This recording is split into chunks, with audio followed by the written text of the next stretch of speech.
Paano ba kayo kasigurado na ang larawan ni Jesus sa simbahang Katoliko ang siyang tunay niyang larawan?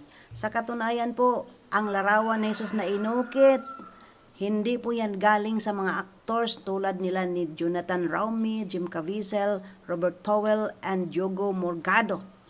Galing po yan sa Shroud of Turin, Italy, sa Cathedral of St. John the Baptist.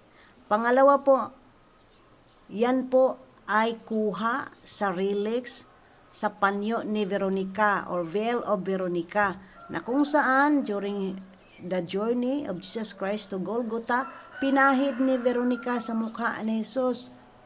While ang Shroud of Turin naman, yun yung burial cloth ni Jesus Christ.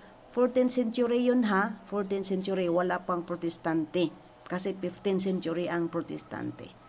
Kaya nga, kung kayo ay merong mga pagdududa sa larawan ni Jesus, makinig kayo sa mga Katoliko upang amin pong maisalaysay kung ano po ang nakatagong hiwaga nito. What is the origin and history?